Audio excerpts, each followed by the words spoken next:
I'd seen the empty safe less than 10 minutes ago before Yeonjuan walked into the room, and now his presence was making it hard to breathe for reasons that had nothing to do with fear. The air changed first. Conversations died mid-sentence. My father's security detail straightened so fast their jackets strained against their holsters. Even the wedding planner, who had been frantically whispering into her headset, went pale and silent. Then he appeared in the doorway. Tall. Black suit that moved like smoke, face carved from something colder than marble. But it was the way he looked at the room that hit me first. Like he was cataloging every person, every exit, every potential threat in the span of a single breath. My heart slammed against my ribs. Heat flooded my skin. I hated my body for the reaction, hated that I couldn't control it. But I kept my feet planted and my hands steady on the folder in front of me. His gaze swept the room and landed on me, held. My throat went tight. Every instinct screamed to look away, to make myself smaller, invisible, the way I'd perfected over years of being my father's ghost employee. But I'd spent the last 30 seconds staring at the evidence of my sister's betrayal, at the theft that shouldn't exist, and something in me refused to flinch. Sophie Chase. His voice was low, controlled, and it landed somewhere below my stomach. Not a question. A confirmation. Yes. I was proud my voice didn't shake. He moved into the room. 2 men followed, silent, dangerous, flanking, but I couldn't look at them. Yeonjuan took up all the available air. He stopped 3 feet away, close enough that I could smell the rain on his coat and the danger radiating off his skin. You're aware of the terms.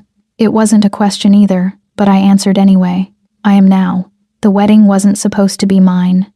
24 hours ago, I'd been in my basement office in the senator's Georgetown estate, systematically destroying the career of a journalist who'd gotten too close to my father's foreign donor network. I was good at it. The invisible work of erasing evidence, planting counter-narratives, making problems disappear. I'd been doing it since I was 19. I'd been invisible even longer than that. The illegitimate daughter. The black girl who didn't quite fit the Chase family Christmas cards. My mother, the senator's mistress, had died when I was 8, and I'd been absorbed into the household the way you absorb a stain. Acknowledged but never celebrated. Useful but never valued. Chloe was the golden child. Blonde, polished, groomed for cameras and galas. She wore designer gowns while I wore sensible pantsuits. She attended fundraisers while I scrubbed the donor databases for irregularities. She was the face.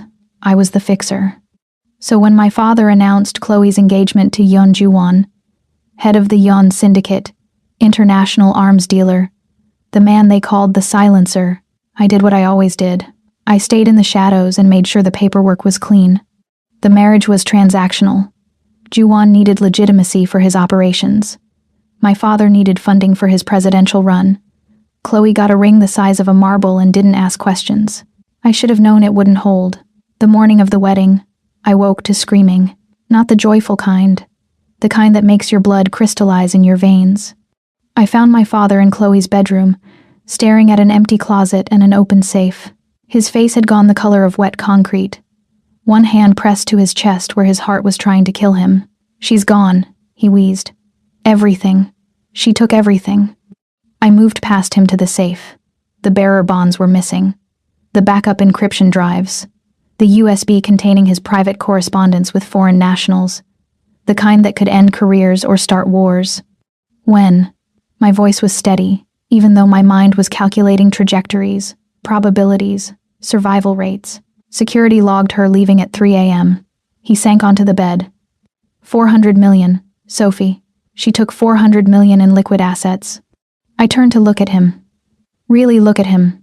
The senator. The man who'd built an empire on charm and lies. He was 72 years old, on his 3rd round of heart medication, and absolutely terrified. Not of losing the money, of what Juwon would do when he found out. "You have to fix this," he said. "You're good at fixing things."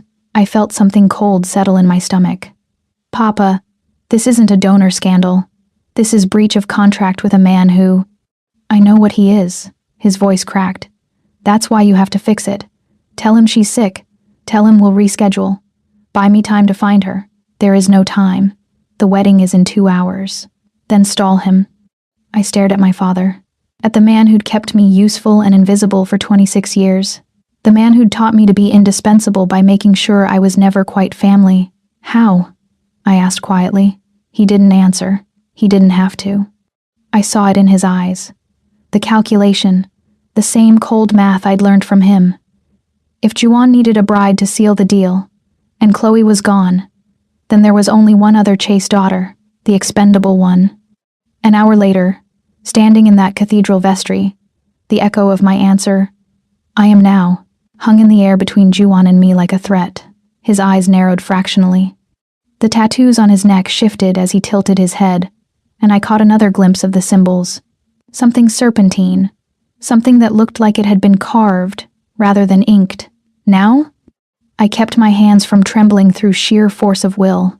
I'm not my stepsister. I don't know what deal my father made with you. But I didn't make it. I found out about this wedding 97 minutes ago. Sophie. My father's voice cracked across the room. He was slumped in a chair near the altar, face the color of old newspaper. Don't make this worse. Don't? I didn't take my eyes off Juan. Papa, I'm not the one who made this. I'm just the one who has to survive it. Juan moved closer. 3 steps that ate the distance between us. He stopped at arm's length, and even with space between us, I felt the heat radiating off him. Explain, he said. The original agreement named Chloe as collateral for your business arrangement. I swallowed hard. But an hour ago, Chloe disappeared. She didn't just run. She emptied 3 offshore accounts and took the encryption keys to my father's private server. Silence dropped like a guillotine blade. My father made a small sound that might have been a death rattle. Juan's expression didn't change, but something shifted in his stillness. The way water goes still right before it freezes solid. And you think that makes you a suitable replacement? I think I'm the only person in this family who knows where the real money is hidden. I kept my voice level, clinical. Chloe ran with the obvious accounts. I know about the ones she didn't find. It was a gamble. A massive, potentially fatal gamble. Juan studied me. I felt his attention like a physical weight, impossibly focused. Then he smiled. It wasn't a kind smile. You're clever, he said softly. That's dangerous. So is making arrangements with people who run when things get complicated. I shouldn't have said it. Every survival instinct screamed at me to shut up, to make myself small and harmless. But I was so tired of being invisible. His smile widened fractionally. He turned to look at his men. Out. The room emptied in seconds. Then we were alone. Juan moved to the window, looked out at the cathedral gardens where guests were gathering. Your sister, he said quietly, took $400 million in bearer bonds, 3 sets of authentication codes, and the personnel files for 17 senators. He turned to face me. She also murdered my half-brother. The words hit like bullets. What? Julian Yon. Found in his apartment this morning with a bullet in his head and your sister's fingerprints on the gun. He paused. He was her real target. The money was insurance. My stomach dropped. I didn't know. I know. His voice was flat. Your father kept you useful and ignorant. The perfect little crisis manager who cleans up messes without asking why they exist. He crossed the room and stopped close enough that I could see the exact shade of his eyes, dark amber, almost gold in the candlelight. Here are your terms. You marry me. Today. You move into my home. You help me find your sister and recover what she stole. And you do exactly what I tell you. When I tell you. And my father? Protected. Medical care. Legal shield. His business continues under my oversight. He gestured dismissively. I don't need a senator. I need leverage. I processed quickly, looking for traps. And after we find Chloe, that depends on what we find. Not good enough. I need guarantees. His mouth curved fractionally. You're not in a position to negotiate. Then you're not in a position to use me as bait. I held his gaze. Because that's what this is. You want Chloe to think she's won. You want her close enough to expose herself. The silence stretched between us like razor wire. What do you want? My father's protection regardless of what we find. I swallowed hard. And boundaries. This is a business arrangement. I'll play the role. I'll help you hunt Chloe. But I'm not. Heat flooded my face. I'm not property. Something flickered in his expression. Not anger. Interest. Noted, he said softly. Anything else? If we find proof my father's innocent in Julian's death, you clear his name publicly. Agreed. I want it in writing. Juan pulled out his phone. Already prepared, he said, turning the screen toward me. Contract language. Clean and cold. Everything I'd asked for. I should have been terrified. Instead, I took the phone and read every clause twice. Then I signed my name. Juan's smile was slow, predatory, entirely satisfied. Welcome to the family, Sophie Chase. The cathedral bells began to toll. The ceremony lasted 8 minutes. The priest spoke too fast, tripping over words like he wanted to finish before something exploded. Maybe he sensed what I did, that Juan's patience was a finite resource, and we were burning through it. I barely heard the vows. Something about sickness and health, richer and poorer. Promises that tasted like ash. Juan's hand was warm when it took mine, his grip firm but not crushing. When he slid the ring onto my finger, platinum, flawless, clearly prepared in advance, I felt the weight of it like a shackle. You may kiss the bride. Juan's gaze met mine, held for 3 seconds that felt like 3 hours. Then he leaned in and pressed his mouth to my forehead. Brief, chaste, almost gentle. It felt like a promise and a threat wrapped together. Done, he said quietly. The priest fled. The witnesses scattered. My father tried to approach, but one of Juan's men intercepted him with the efficiency of a border wall. Juan's hand settled at the small of my back, possessive, inescapable, and guided me toward the side exit. The car is waiting, he said. I didn't ask where we were going. I already knew I wouldn't like the answer. The drive was silent. Juan sat beside me in the back of a black SUV with windows so tinted the world outside looked like it was drowning. He didn't touch me, didn't speak. Just stared at his phone screen with the focus of a man reading execution orders. I counted the minutes by the rhythm of my pulse. 15, 20, 30. When we finally stopped, I expected Manhattan, a penthouse, something with views and marble. Instead, we were on the Hudson waterfront in a neighborhood that looked like it had been forgotten by urban renewal. The building in front of us was a fortress, literally.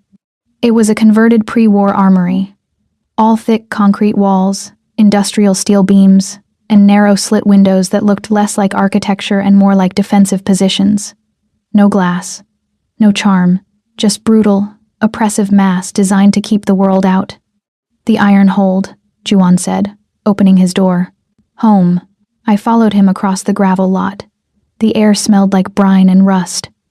Security cameras tracked our movement with mechanical precision. The entrance was a steel door that looked like it belonged on a bank vault. Juan placed his palm on a biometric scanner. The locks disengaged with a sound like bones breaking. Inside was worse. The main hall was cavernous. 30-foot ceilings, exposed iron beams, concrete floors that echoed with every footstep. Industrial lighting cast harsh shadows. Everything was gray and black and cold. It felt like a bunker. It felt like a tomb. 2 men appeared from a side corridor. More security, more silence. Juan spoke to them in Korean. His voice clipped and efficient. They nodded and disappeared. This way, he led me through a maze of corridors. Each one narrower than the last. Each one darker. I lost track of the turns, the doors, the sheer oppressive weight of concrete pressing down. Finally, he stopped at a heavy door and pushed it open. The master bedroom. It was massive. Sparse. A king bed dominated the space. Dark sheets. Industrial headboard that looked like it was bolted to the wall. Heavy blackout curtains covered the narrow windows. A steel wardrobe. A concrete accent wall. No softness. No warmth. Just a room designed for function, not comfort. Juan moved to the wardrobe and pulled out a small black case. Your phone. I handed it over without argument. He opened the case and dropped my phone inside, then locked it with a biometric seal. You don't leave this building without me. You don't contact the senator. You don't speak to anyone outside this organization without clearance. He pulled a tablet from his jacket and held it out. This is your access to the syndicate's secure network. Use it to find your sister. And if I don't? He stepped closer. Close enough that I had to tilt my head back to meet his eyes. Then you're just a liability, Sophie. And I don't keep liabilities. The threat hung in the air between us. I took the tablet. Good. He turned toward the door. We share this bed. We don't share a life. It's for optics. My people need to believe this marriage is real. Where are you going? To handle the fallout from your sister's mess. He paused at the threshold. There's food in the kitchen, security on every floor. Don't test the perimeter. Then he was gone. The lock clicked. I stood in the center of that cold, concrete room and felt the full weight of what I'd signed. I was married to a man I didn't know, locked in a fortress I couldn't escape, hunting a sister who'd tried to destroy us both. I should have cried. Instead, I opened the tablet. The interface was military-grade, encrypted, segmented, layered with security protocols that would have made the NSA jealous. But I was good at this. Better than good. I'd been breaking into secure systems since I was 16. I found the main directory within minutes. Personnel files, financial records, shipping manifests. Everything needed to run a global criminal empire. But there was another partition, locked behind biometric encryption I couldn't crack. I tried anyway. 30 minutes later, the screen flashed. Access denied. Then a new window opened. A dossier. My dossier. Sophie Amara Chase, born the 14th of September 1999. Mother, Dr. Amara Chase. Deceased. Father, Senator William Chase active. Education, Georgetown University. Computer science and political theory. Graduated summa cum laude. Employment, unofficial crisis management consultant for Senator William Chase. 2018 present. Known aliases. The Ghost. Specialty, digital forensics, reputation management, evidence elimination, threat assessment, high, recruitment priority, critical. I stared at the screen. Juan didn't take me as a substitute. He targeted me. He'd known who I was, what I could do. He'd engineered the entire situation to recruit me. The marriage wasn't a hostage situation.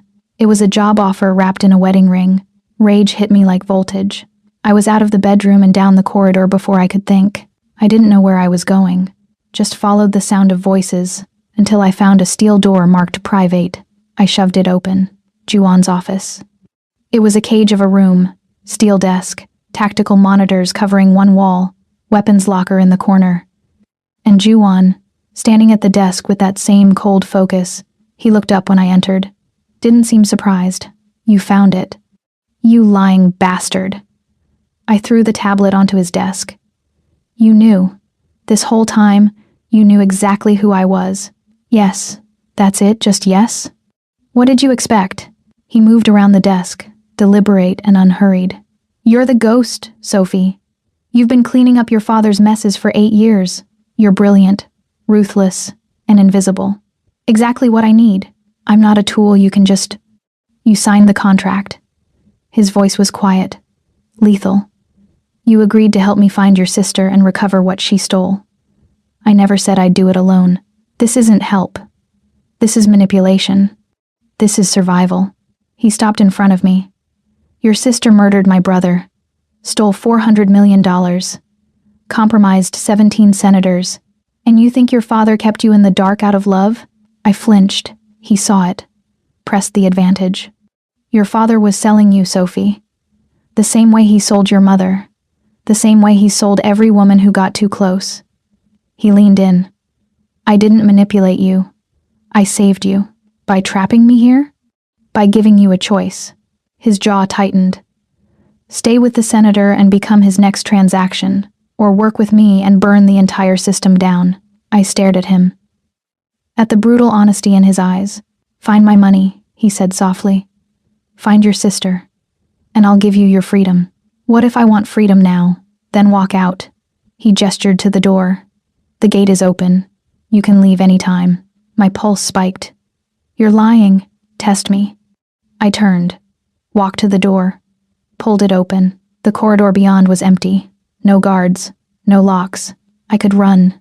I looked back at Juan, at the man who'd bought me, targeted me, claimed me, at the man who'd just given me a choice my father never had.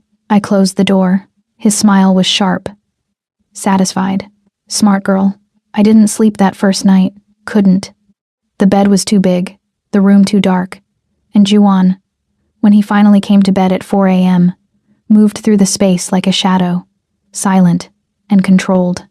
He didn't touch me, didn't speak, just stripped down to a t-shirt and dark pants and slid under the covers on the far side of the bed.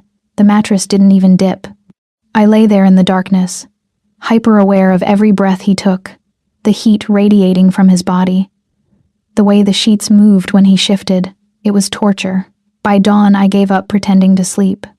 I found workout clothes in the wardrobe, men's sizes, but they fit close enough, and escaped into the corridors.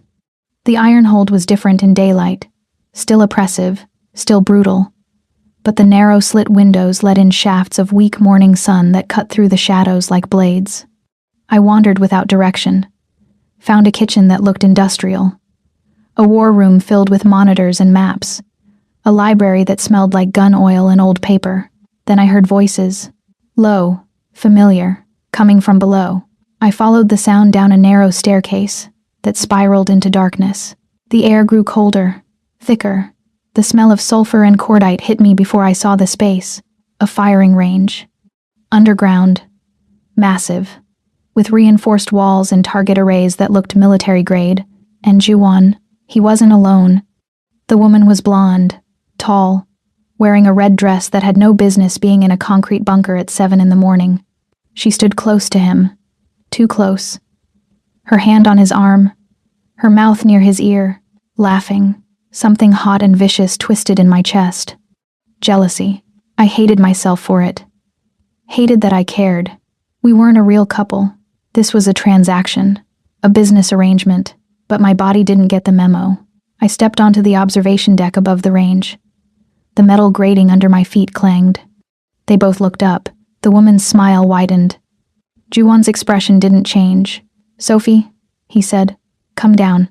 It wasn't a request. I descended the metal stairs, each step ringing like a death knell. When I reached the range floor, the woman turned to face me fully. She was beautiful. Delicate features, sharp eyes, lips painted the exact shade of fresh blood.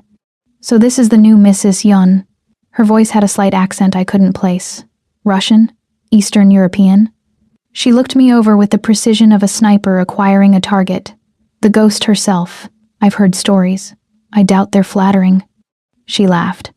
"Oh, honey, in our world, flattering gets you killed. Competent keeps you breathing." She extended a hand. "Elena Volkov." I didn't take it. "Who are you?" "His handler," she said simply. I looked at Juwan.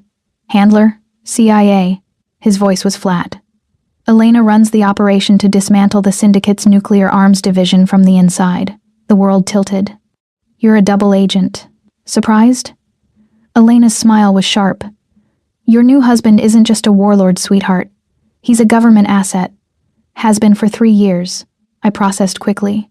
"The marriage, the contracts, the—" "All real," Juwan said. "The syndicate can't know I'm compromised. You being here sells the legitimacy. So I'm cover. You're a partner." He moved closer. "Elena coordinates the federal side. You handle the digital forensics.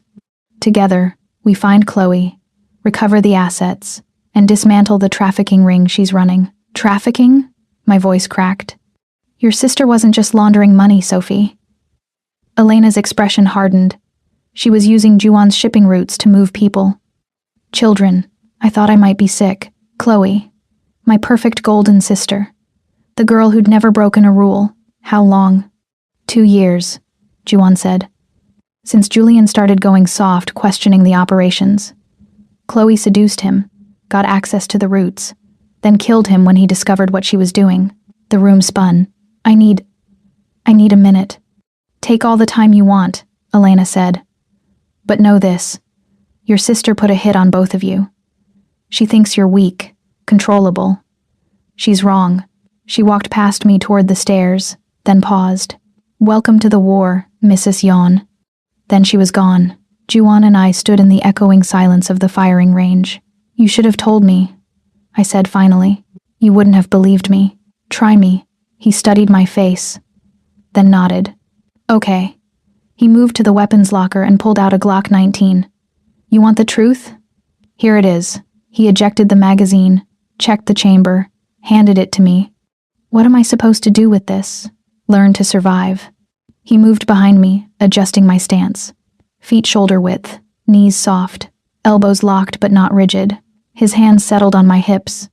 Heat flooded my skin. His chest pressed against my back. Solid, warm, close enough that I felt every breath he took. Breathe between the heartbeats, he murmured near my ear. The space between one pulse and the next. That's where you pull the trigger. I couldn't breathe at all. His hands moved to my arms, adjusting my grip. Fingers over mine, guiding. The gun felt heavier than it should. Warmer. Focus, he said softly. Target downrange. Clear your mind. Feel the weight. I felt nothing but him. The heat of his body, the calluses on his palms. The way his voice dropped when he spoke close like this. Intimate and dangerous. Now, I pulled the trigger. The gun kicked. The sound deafened. The target downrange didn't move. I'd missed completely. Again, he didn't move away, didn't step back. Just adjusted my stance fractionally. His thigh against mine. His breath warm on my neck. Don't fight the recoil. Absorb it. Let it move through you. I tried again. Closer. Still off center. Better. His voice was low, almost gentle. You're thinking too much. I'm thinking exactly enough. His laugh was a rough sound against my ear. Liar. He was right. I wasn't thinking about the target. I was thinking about the way his hands felt on my skin. The way his voice did things to my pulse. The way I wanted to turn around and fire, he said. I did. The shot hit center mass. Perfect. He stepped back, taking all his heat with him. Again. 10 rounds. All center mass. Why are you doing this? Teaching you to shoot? Teaching me anything. I turned to face him. You could have left me ignorant. Kept me as decoration. His expression was unreadable. Because ignorance gets you killed, Sophie. And I didn't go through all this trouble just to lose you to something preventable. The words landed harder than they should. I raised the gun. Fired. Again. Each shot finding its mark. When the magazine was empty, Juan took the weapon and studied the target. You're a natural. I'm motivated. Good. He looked at me with something that might have been respect. Because your sister's coming for us. And when she does, I need you ready to pull the trigger. 3 days later, I found her. Not Chloe herself. She was too smart for that. But her digital signature. A pattern in the VPN traffic that matched her behavioral profile. She was accessing dark web markets from a specific IP address in Queens. I brought the data to Juan in the war room. He was studying tactical maps with 2 of his lieutenants. Hard men with harder eyes who looked at me like I was a problem they hadn't solved yet. Found her, I said. Juan dismissed them with a gesture. They left without argument. Show me. I pulled up the analysis on the main screen. VPN exit nodes, metadata patterns, transaction timestamps. It's a fortified safe house, former textile factory. She's been there for at least 48 hours. How certain are you? 93%. I highlighted the correlation matrix. Her patterns are consistent. Shopping for false documents, new identities. She's planning to run. He studied the data with the focus of a man planning an execution. We move tonight, he said finally. I'm coming with you. No. Yes. I met his gaze. I'm the warranty, remember? If I break, the deal is void. You need me there to verify it's actually her. This isn't a surveillance operation, Sophie. It's a breach. There will be gunfire. Then teach me to keep my head down. His jaw tightened. You're not trained. I'm the only person who knows Chloe's tells, her patterns, the way she thinks. I stepped closer. You want her alive so she can lead you to the trafficking network? You need me there to talk her down before your men put a bullet in her. The silence stretched. Then he nodded once. Gear up. We leave in 2 hours. The safe house was in a part of Queens that looked like the city had given up on it. Abandoned warehouses, rusted chain link, streets that hadn't seen maintenance since the 80s. We approached in 3 vehicles, black SUVs with tinted windows that screamed federal operation. Juan rode with me, silent and focused, checking weapons with the efficiency of ritual. He'd given me a vest, lightweight Kevlar that fit under my jacket, a comms unit, and a knife. "If it goes wrong," he'd said, "you run. Don't fight. Don't play hero. Just run, and I'll find you." I hadn't argued. The factory loomed ahead. 4 stories of broken windows and graffiti, but the perimeter was too clean. Motion sensors on the fence, cameras at the corners. Chloe had fortified it. Juan signaled.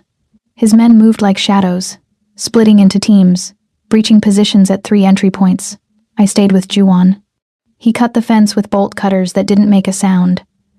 We slipped through the gap and moved toward the east entrance. A loading dock with a rusted door that looked abandoned. It wasn't. Juan tested the handle. Locked. He pulled a small device from his pocket.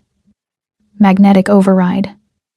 The locks disengaged with a soft click. We were in. The interior was a maze of concrete pillars and industrial machinery left to rot. Our footsteps echoed despite our attempts at silence. Juan moved with his weapon raised, scanning corners. I followed close enough to feel the heat of him, far enough not to interfere. We cleared 2 floors. Empty, abandoned. Then gunfire erupted from above. Juan shoved me behind a pillar as bullets tore through the space we'd just occupied. Concrete exploded. Metal screamed. "Stay down," he ordered.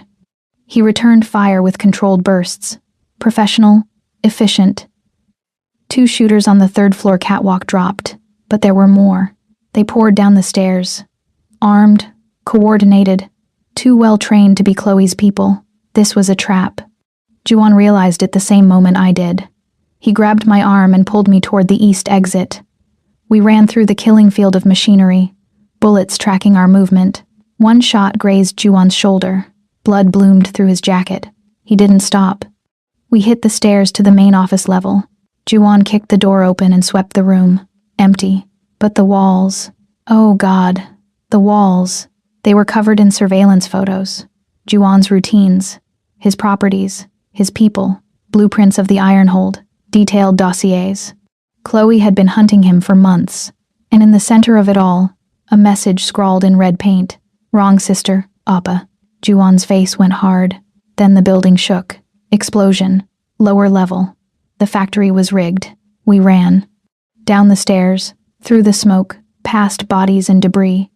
Juan's hand locked around mine, pulling me through the chaos. We made it to the SUV as the building collapsed behind us.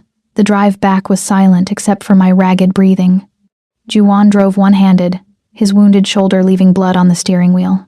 He didn't speak, didn't look at me, just drove like the devil was chasing us. Maybe he was.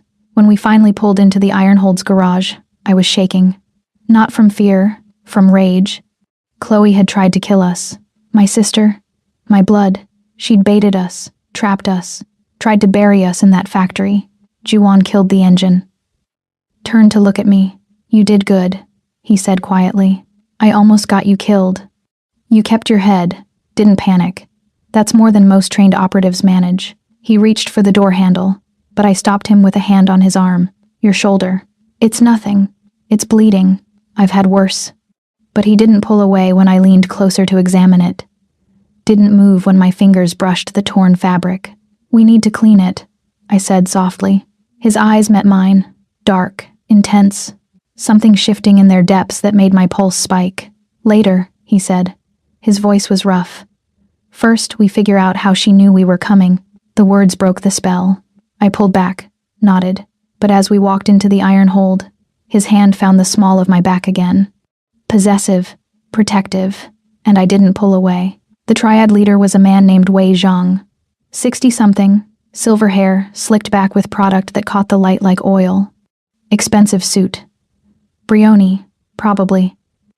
That couldn't hide the violence in his eyes or the way his hands rested on the table like a man perpetually ready to reach for a weapon. He'd requested the meeting. Neutral ground.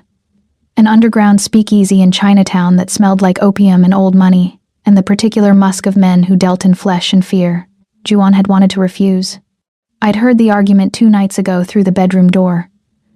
Elena's voice crisp with tactical assessment, Juan's low and dangerous, both of them circling the same problem from different angles. But Wei Zhang claimed to have information about Chloe's whereabouts. Information he'd only share face to face, and we were running out of leads, out of time, out of the kind of patience that kept people breathing.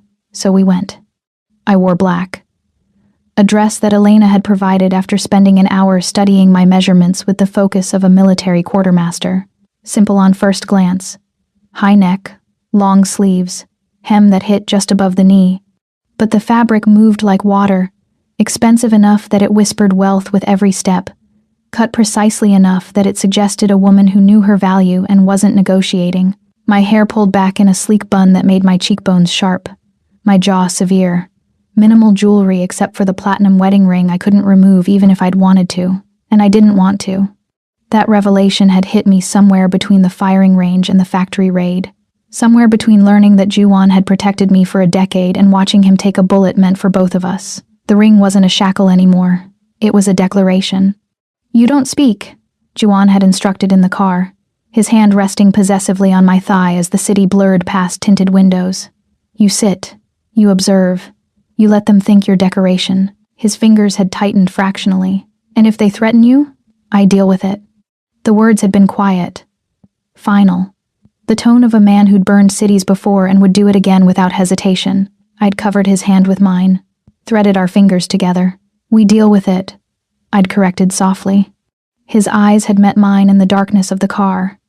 Something fierce and possessive, and almost frightened flickering in their depths. "Sophie, together," I'd said. "That's the deal now." He'd pulled me across the seat and kissed me hard enough to bruise. Hard enough that I'd tasted desperation underneath the control. When we'd broken apart, his forehead had rested against mine. "If this goes wrong, it won't. But if it does..." His hand had cupped my face. "You run. You don't look back. You survive." I'd kissed him again. Softer. Slower. "We both survive," I'd whispered against his mouth. "Or neither of us does." Now, walking into the speakeasy with Juwon's hand at the small of my back, I felt the weight of that promise settling into my bones. The speakeasy was a cave of brick and velvet. Low lighting, jazz playing too soft to cover the tension. Private booths separated by heavy curtains. Wei Jiang sat in the back booth with 4 guards. He smiled when we approached. All teeth, no warmth. "Ah, the silencer." He gestured to the seats across from him. "And his beautiful new wife, please." Juwon's hand on my back guided me into the booth. We sat close enough that our thighs touched. Wei Zhang poured wine from a bottle that probably cost more than most cars. "Rare vintage. Celebration of your marriage." He poured 3 glasses, pushed 2 across the table. Juwon didn't reach for his. I followed his lead. Wei Zhang's smile tightened. "You insult me with suspicion. I insult you with intelligence." Juwon's voice was flat. "You work for Senator Chase. Anything you tell me is compromised." "I work for profit." Wei Zhang sipped his wine. "The senator's presidential run is finished. Your wife's sister made sure of that when she murdered Julian Yun and stole your money." I felt Juwon tense beside me. "Where is she?" Juwon asked. Wei Zhang smiled. "That information has value. Name your price." "The senator wants loose ends tied up." He looked at me with eyes like oil slicks. "Starting with the bastard daughter who knows too much." The words landed like bullets. Juwon's hand moved to his weapon. His guards moved simultaneously. We were outgunned. 5-2, and I didn't count. Wei Zhang laughed. "Peace, Yun. I'm simply the messenger. The senator wants her gone. I'm here to facilitate." He raised his wine glass in a toast. "To business." That's when I smelled it. Under the wine's bouquet. Under the tobacco smoke and aged wood. Sharp, chemical, bitter almonds. Cyanide derivative. The wine was poisoned. Not both glasses. Just Juwon's. The one Wei Zhang had poured first, while his hand had been hidden beneath the table.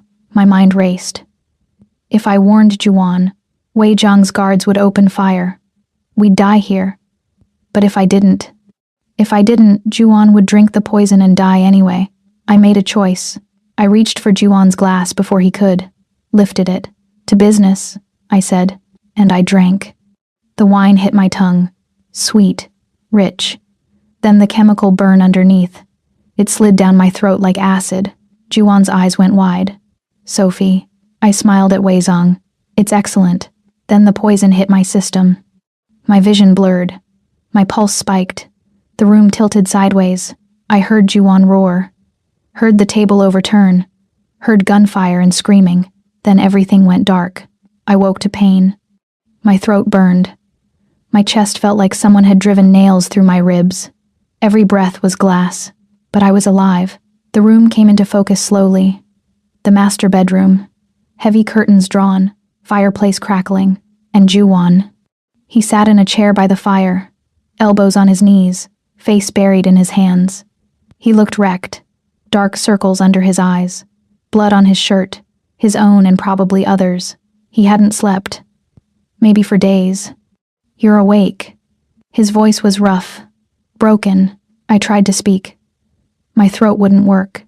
He was beside me in an instant, pressing a glass of water to my lips. "Small sips. Don't rush." The water helped. Barely. "How long?" I managed. 3 days. He set the glass down with hands that shook. "You've been unconscious for 3 days. The antidote." I burned Chinatown to find it. His eyes met mine. I killed Wei Zhang with a dinner knife and tortured his chemist for 14 hours before he gave me the formula. "You burned your cover." "I don't care." The words came out savage. "You drank poison meant for me, Sophie. You almost died. I saved your life. You shouldn't have had to." His hand cupped my face. Rough. Gentle. Desperate. "You're not supposed to be the one taking bullets. I'm not taking anything." I leaned into his touch despite myself. "I'm making choices. Stupid choices. Strategic choices." My voice was getting stronger. "If you'd died, I'd have lost my only ally. The contract would be void. I'd be alone with the senator hunting me." His thumb traced my cheekbone. "And if you'd died?" The question hung between us. "Then you'd have lost your strategist." His laugh was rough. Broken. "Is that all you are? A strategist? What else would I be?" He didn't answer with words. He kissed me. Not like the ceremony. Not chaste. Not gentle. Deep. Possessive. Desperate. His mouth claimed mine with the hunger of a man who'd thought he'd lost something irreplaceable. His hand tangled in my hair, tilting my head back, taking everything I'd give and demanding more. I should have pushed him away. Should have remembered this was a contract. A transaction. Instead, I pulled him closer. My hands found his shoulders, his neck, his hair. I kissed him back with 3 days of fear and fury and something I didn't want to name. He tasted like whiskey and violence and desperation. When we broke apart, we were both breathing hard. "Why?" I whispered. He rested his forehead against mine. "Because I've been watching you for 10 years. Because your mother saved my life when I was 17 and starving on the streets of Seoul. Because I forced this marriage to protect you from your father, not to use you." I pulled back to look at him. "What? The men I killed?" His voice was quiet. "The ones whose tongues I cut out? They were the senator's people. The ones who talked about selling you the same way they sold your mother. My mother didn't die in a car crash, Sophie." His jaw tightened. "Your father traded her to the syndicate to pay a gambling debt. She saved me first, hid me in her medical clinic, fed me, got me documents. She made me promise that if anything happened to her, I'd protect her daughter." The world tilted again. "You've been protecting me for 10 years. He cupped my face again. "I've been dismantling your father's network piece by piece, killing the men who threatened you, watching from the shadows while you grew into someone fiercer than I ever imagined." His voice dropped. "I didn't force this marriage to trap you, Sophie. I forced it to save you." The fire crackled. I stared at the man who'd bought me, claimed me, protected me, the man who'd just burned his cover to keep me alive. "Show me," I said softly. "Show you what?" "The tattoos." I touched his collar. "Show me how far they go." His eyes darkened. Then he pulled off his shirt. The tattoos covered him. Not just his neck. His shoulders, his chest, his arms, Korean script mixed with serpents and smoke. Characters I couldn't read but felt in my bones. "This one," he said, touching his shoulder. "The date I met your mother. This one." His ribs, the promise I made her. "This one." Over his heart. "Your name." Hidden in the characters. Sophie Amara Chase. Inked into his skin for 10 years. I traced the letters with shaking fingers. He caught my wrist. Gentle. His pulse hammered against my palm. The barriers crumbled. I kissed him again. Slower this time. Deeper. My hands explored the landscape of his body, scars and ink and muscle and heat. He lifted me carefully, mindful of my injuries, and settled me in his lap. His hands found my waist, my hips, my thighs. Not rough, reverent, like I was something precious he'd fought to keep. Sophie, he breathed against my mouth. If you want me to stop, don't. The word broke whatever restraint he'd been holding. He kissed me like a man possessed. Mouth, jaw, throat. His hands mapped my body through the thin fabric of my nightgown, learning every curve, every hollow. I arched into him, wanting more, needing more. His mouth found the hollow of my throat, teeth grazing, tongue soothing. I gasped his name. He pulled back fractionally, looking at me with eyes gone molten. Tell me you want this, he said roughly. Not because of the contract, not because you're grateful. Tell me you want me. I want you, I whispered. God help me, I want you. He stood, lifting me with him. Carried me to the bed like I weighed nothing. Laid me down on dark sheets that smelled like him. Then he covered my body with his. The rest was fire and shadow and the sound of my name on his lips like a prayer. I woke to sunlight, real sunlight, not the weak gray that usually filtered through the iron-holed slits. Someone had opened the blackout curtains, and morning poured through the narrow windows in shafts of amber and gold that cut through the perpetual shadow of the fortress. Juan was still beside me, one arm wrapped around my waist, his breathing deep and even. His body curved around mine like he was protecting me even in sleep, one leg tangled with mine, his face buried in my hair, asleep. I'd never seen him asleep. He looked younger like this. The brutal lines of his face softened by rest, the perpetual tension in his jaw finally released. The tattoos on his shoulder were visible above the sheets, dark ink against golden skin, the characters that spelled my name sitting directly over his heart. I traced them with gentle fingers, the brushstrokes, the deliberate placement. He'd carried my name on his body for 10 years. 10 years of watching, protecting, waiting. His eyes opened, dark amber catching the morning light, going from sleep soft to alert in the space of a single breath, then softening again when he saw me. Hi, I said softly. Hi. His voice was rough with sleep, deeper than usual, intimate in a way that made my stomach tighten. How do you feel? Like I drank poison. His expression tightened immediately. Sophie. I'm joking. Mostly. I shifted closer, pressing my palm flat against his chest where his heart beat steady and strong. I'm sore. Tired. But alive. Because you're stubborn. Because you burned Chinatown for the antidote. I tilted my head back to look at him properly. How many people did you kill? His hand slid up my spine, warm and calloused and impossibly gentle. Does it matter? Yes. Wei Zhang. His 4 personal guards. The chemist who mixed the poison after I convinced him it was in his best interest to cooperate. He paused. 3 triad enforcers who tried to stop me from leaving with the formula. That's 9 people. 10. His jaw tightened. Wei Zhang's second wife was there. She pulled a gun. Did she hit you? No. The word was flat. Final. I understood what it meant. What he'd done. I would have burned the entire city, he said quietly. Every building. Every street.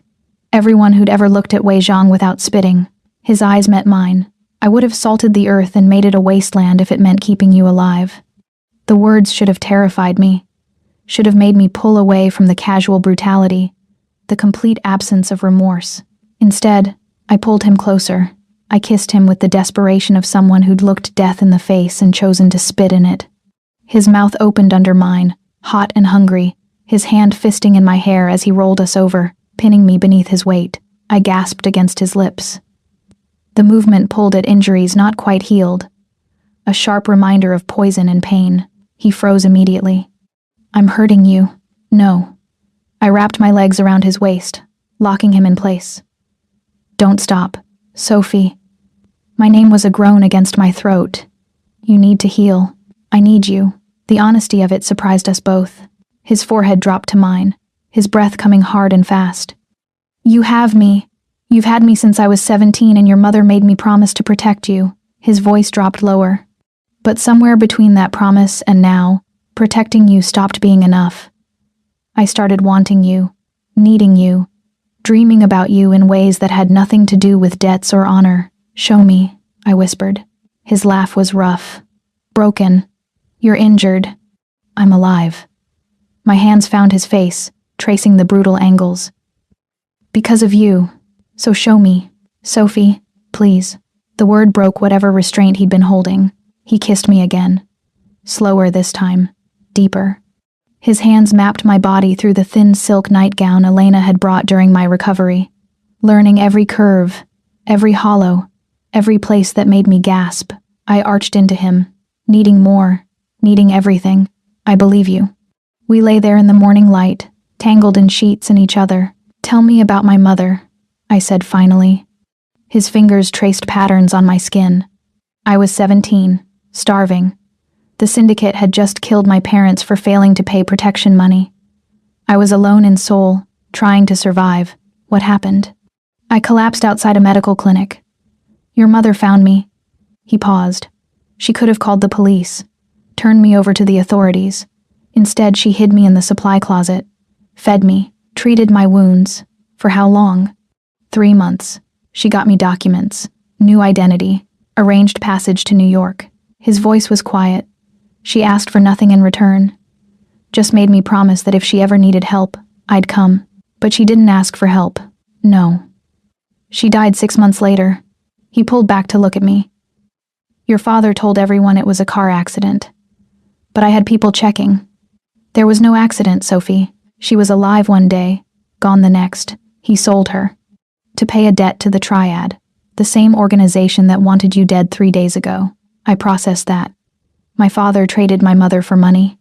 And then kept you around because you were useful. Juwon's jaw tightened. I've been watching you since you were 16, tracking your father's operations, eliminating the men who talked about you like you were merchandise. The tongues. I cut them out personally. He said it without remorse. They were discussing your value, your price, how profitable you'd be in certain markets. My stomach turned. How many? 12 men over 8 years. You've been protecting me this whole time. His hand cupped my face. I owed your mother a debt, but somewhere along the way, it stopped being about her. It became about you. His thumb traced my lip. You're brilliant, Sophie. Fierce, dangerous. You fix problems that would destroy most people. You survive in shadows and don't apologize for it. He leaned closer. You're everything I didn't know I needed.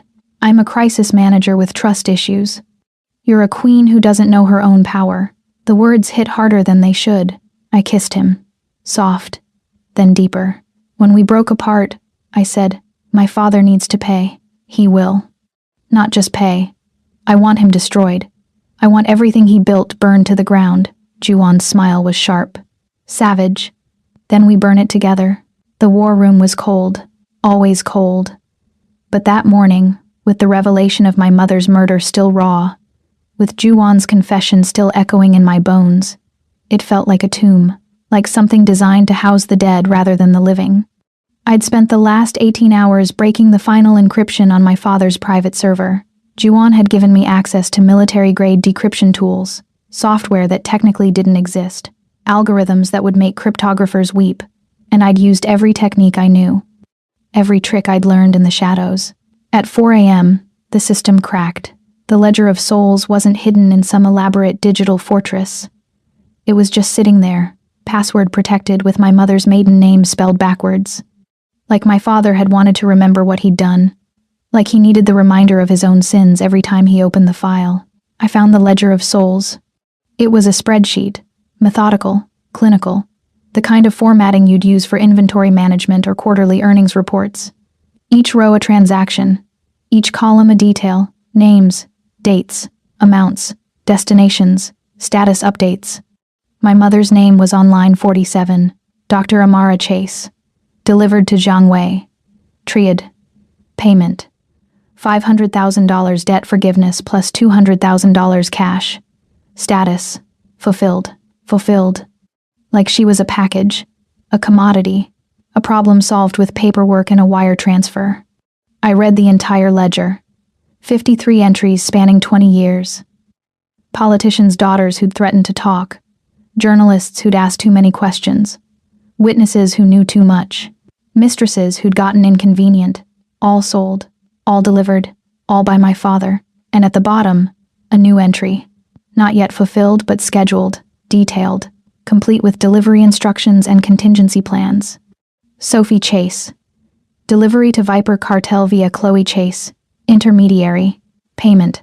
$15 million cash plus unlimited campaign funding, plus removal of competitor candidate. Delivery date. Post-election. November 2025. Special instructions. Subject has high-value skill set. Recommend intact delivery for maximum ROI. My father had planned to sell me to Chloe, my own sister. Not just sell. He'd negotiated premium pricing for my skills, had written clinical notes about my value like I was livestock being appraised for auction. I sat in that cold room and felt something inside me break, not shatter. Breaking would be too loud, too dramatic, too much like the emotional displays he'd always punished me for. This was quieter, colder. The death of whatever love I'd once felt for the man who'd raised me. The final severing of a bond that had been fraying since I was 8 years old, and realized he looked at me differently than he looked at Chloe. Not with love, with appraisal. Juan found me an hour later. He didn't speak. Just read the screen over my shoulder. His hand settling on my neck. Thumb stroking the pulse point there like he needed the reminder that I was alive. That I was here. That I was his. Then he said quietly, "What do you want to do?" I stared at the ledger. At the proof of my father's sins, laid out in neat rows and columns, at the evidence that would destroy him completely. "I don't want to fix this," I said. My voice sounded strange, distant, like it belonged to someone else.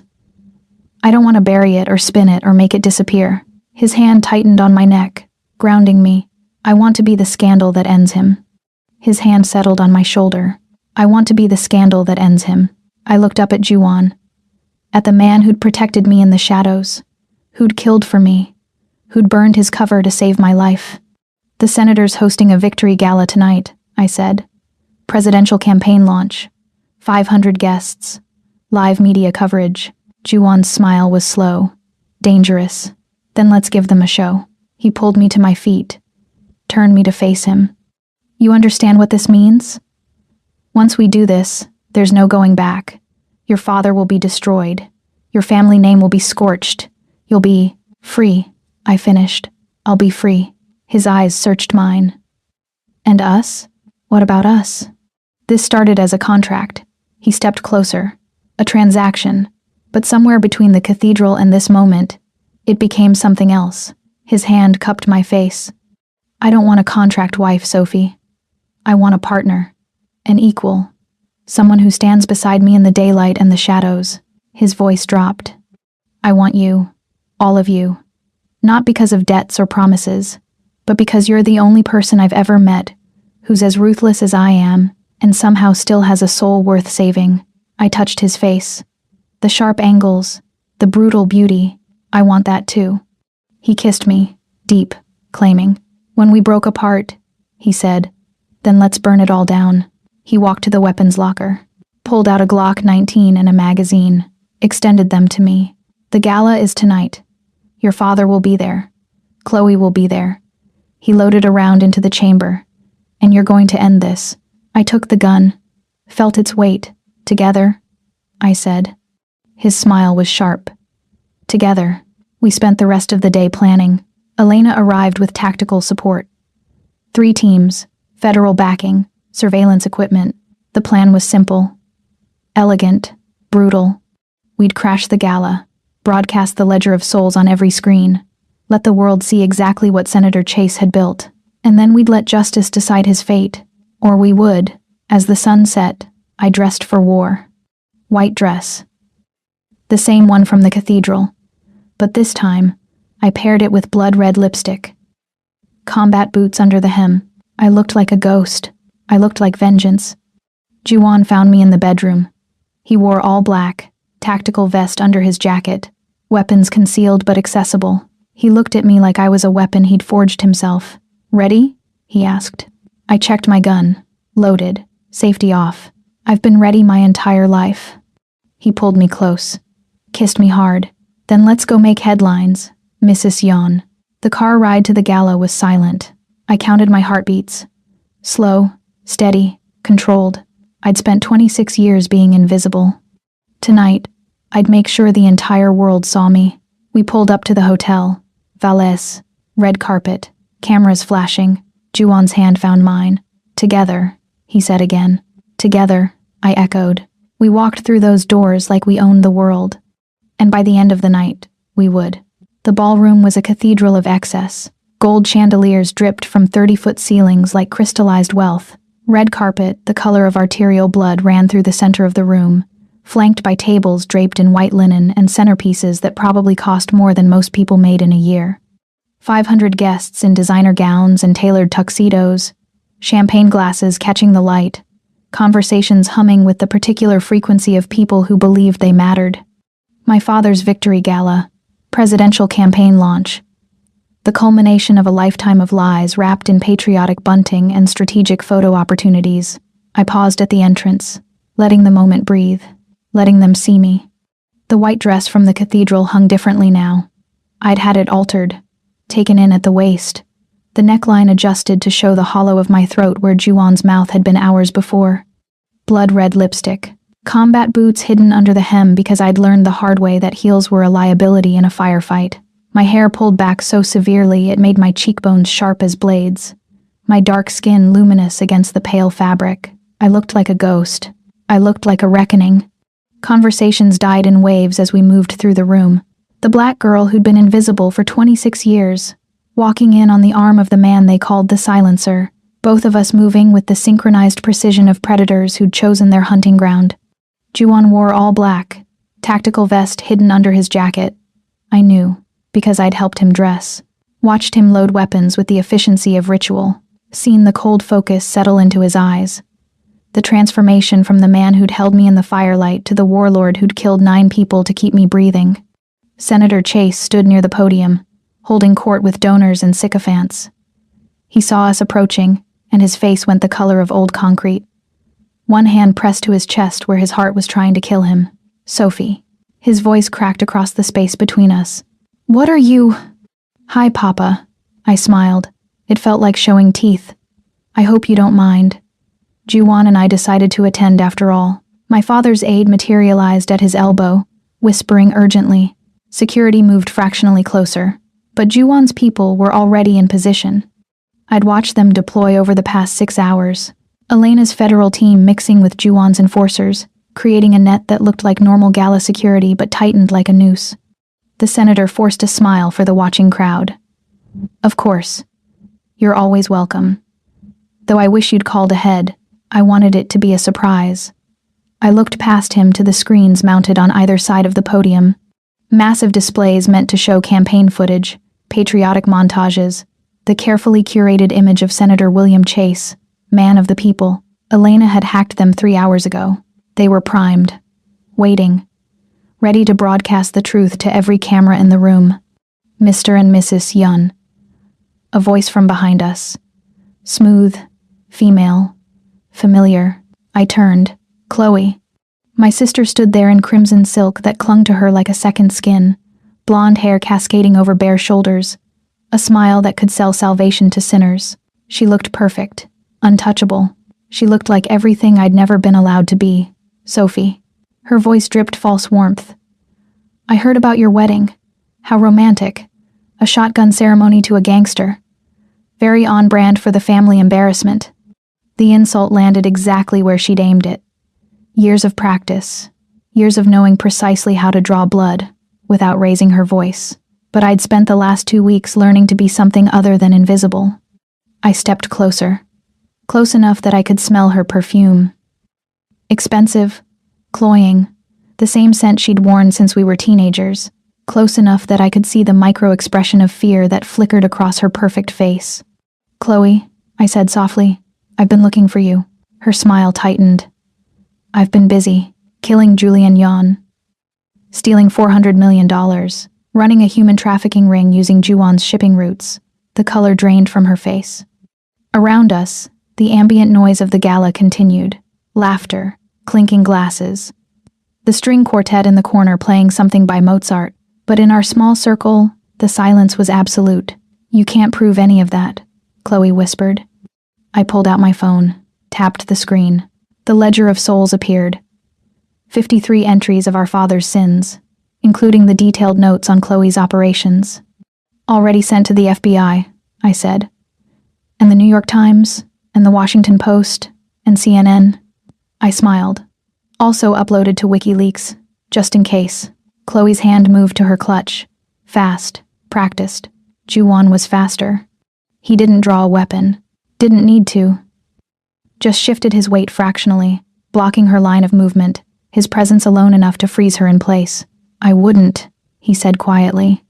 Chloe's eyes darted around the room, looking for her people, her backup, the snipers she'd positioned in the rafters with clear sightlines to the podium. Elena's team had neutralized them 20 minutes ago. "It's over," I said. "The trafficking network, the money laundering, the murder, all of it. You don't understand." Chloe's voice cracked. "He was going to sell you, Sophie. Our own father. He was going to trade you like he traded your mother. I was trying to save you. By killing Julian? By running a trafficking ring that moved children? I had to survive." Her mask was cracking now, desperation bleeding through the perfect facade. "You gotta be invisible. I had to be golden. Perfect. His trophy. Do you know what that's like? Being decoration? Being valued only for how you look in photographs?" I stared at my sister. At the girl who'd had everything I'd wanted. The love, the attention, the belonging. At the monster she'd become to keep it. "Yes," I said quietly. "I know exactly what that's like. Then help me." She reached for my hand. "Please. We're sisters. We can." The screens flickered. The campaign footage died. The patriotic music stopped. And the ledger of souls appeared on every screen in the ballroom. 53 names. 53 transactions. 20 years of evidence that Senator William Chase had been selling human beings to the highest bidder, including his own wife, including his own daughter. The room went silent. Then someone screamed. Chaos erupted. Guests scrambling for exits. Security rushing the podium. Cameras flashing like lightning strikes as journalists realized they were witnessing the story of the decade. My father stood frozen at the podium, staring at the screens with the expression of a man watching his own execution. Then his eyes found me. Pure, undiluted, rage. "You," he breathed. "You did this." I stepped forward. Into the light. Into the cameras. Into the moment I'd been building toward since I was 8 years old, and realized my father looked at me like merchandise. "Yes," I said clearly. "I did this." He moved. Fast for a man with a failing heart.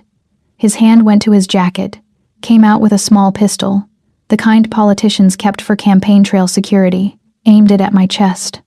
The room exploded with movement. Secret Service converging, Juwon reaching for his weapon, Elena shouting orders, but my father's finger was already on the trigger. "Sophie," he said. "I'm sorry." Then Juwon was there, moving between us with the practiced efficiency of a man who'd taken bullets before, who'd chosen, in that split second, that my life was worth more than his own. The gunshot was deafening. Juwon's body jerked.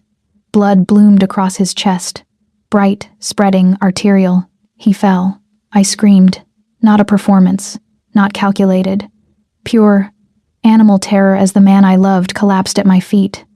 I dropped beside him, hands pressing against the wound, blood soaking through my white dress, hot and sticky and impossible. "No." The word came out broken. "No, no, no." Juwon's eyes found mine, dark amber going hazy. His hand touched my face, leaving streaks of crimson across my cheek. "Sophie," he whispered. "Run."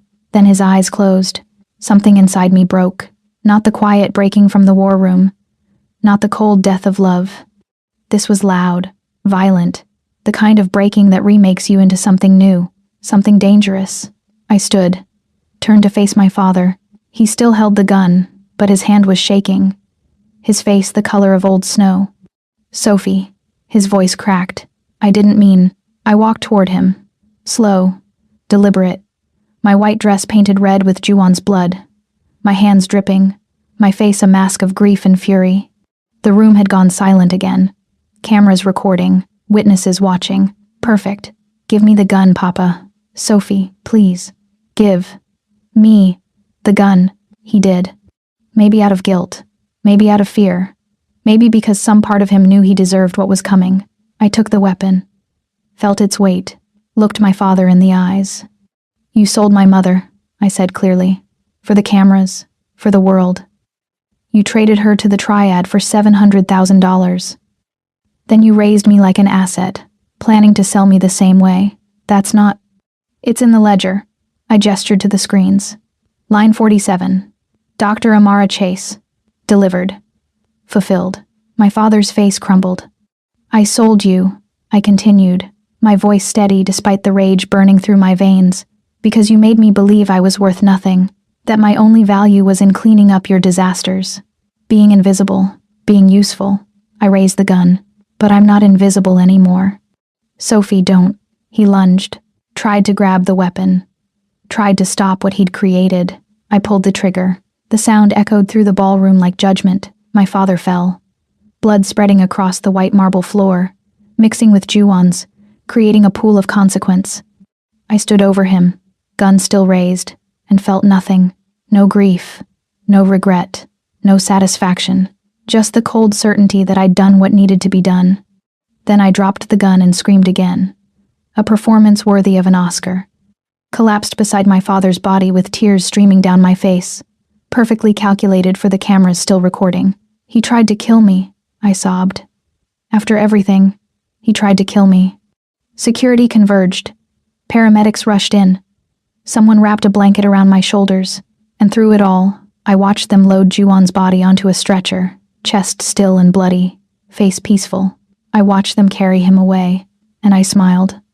The ambulance doors closed with a finality that echoed through my bones. I sat beside Juwon's stretcher, still covered in blood, his and my father's, hands shaking with adrenaline and carefully performed grief. The paramedic worked efficiently, checking vitals, adjusting equipment, speaking in the calm tones of someone who'd seen death before and knew its rhythms. Mrs. Yeon. His voice was gentle. I'm sorry, there's no pulse. I know. I reached down and pressed the release on Juwon's tactical vest. The Kevlar underneath was pristine. Ballistic rated, military grade. The blood was theatrical stage tech. Packets Elena had rigged that morning, designed to burst on impact and create the perfect visual for cameras. Juwon's eyes opened. The paramedic, one of Elena's people, grinned. Welcome back from the dead, sir. Juwon sat up slowly, peeling away the fake blood packets, wincing at the bruise already forming on his chest where the bullet had impacted the vest. His gaze found mine. Did it work? I laughed. The sound came out broken, halfway between sob and triumph. You're dead. My father's dead. I'm a tragic survivor who defended herself against her own father after he murdered her husband. I pulled out my phone, showed him the news alerts already flooding the screen. You're a hero who died protecting me. His smile was slow. Satisfied. Good. He reached for me, pulling me against his chest, despite the paramedics' protests about injuries and protocol. His heart beat steady and strong beneath my ear. Alive. He was alive. I'm never doing that again, I whispered against his skin. His hand tangled in my hair. You were perfect. I thought I lost you. I know. His voice was rough. I'm sorry, but we needed it clean. Self-defense. Justifiable. No legal complications. I pulled back to look at him. His face was pale beneath the golden skin. Dark circles under his eyes, but alive. Breathing. Real. I kissed him. Hard. Desperate. Tasting blood and sweat and survival. When we broke apart, the paramedic cleared his throat. We're approaching the safe house. FBI's waiting for debrief. The next 6 hours were a blur of federal agents and lawyers and carefully coordinated statements. Elena orchestrated it all with the precision of a conductor, turning the chaos of the gala into a narrative that painted Juwon as a martyred hero and me as a courageous survivor. Chloe was arrested on 17 counts, including murder, human trafficking, and racketeering. The surveillance footage from the factory raid, combined with the ledger of souls, gave prosecutors enough evidence to guarantee she'd never see daylight again. The senator's body was cremated after a quiet autopsy confirmed cause of death. Gunshot wound to the chest, fired in self-defense by his daughter after he'd murdered her husband. No one questioned it. The cameras had captured everything. I gave my statement in a private room with Juan sitting beside me, his hand never leaving mine. Told them about the cathedral wedding, the forced marriage, discovering my father's trafficking network. My voice broke in all the right places. My tears fell on cue. By dawn, we were free to go. Elena found us in the safe house kitchen, drinking coffee that tasted like ash and exhaustion. "It's done," she said simply. "Chloe's in federal custody. The trafficking network's being dismantled. The syndicate's nuclear division is officially off the board." She looked at Juan. "You're officially retired. Dead," he corrected. "Dead," she agreed. "Which means you're free. Both of you." She pulled an envelope from her jacket and slid it across the table. "New identities, new accounts. Enough money to disappear anywhere in the world." She paused. "Or you could stay." "Stay?" I opened the envelope. Inside were passports, documents, keys. "The administration owes you. Both of you." She looked at me. "You just took down the most corrupt senator in modern history and exposed a trafficking ring that spanned 3 continents. That kind of leverage doesn't expire. What are you offering?" Juan's voice was careful. "Legitimacy." Elena's smile was sharp. "The senator's seat needs to be filled. Special election in 6 months. The party needs a candidate who can't be bought." She looked at me. "Someone who knows where all the bodies are buried."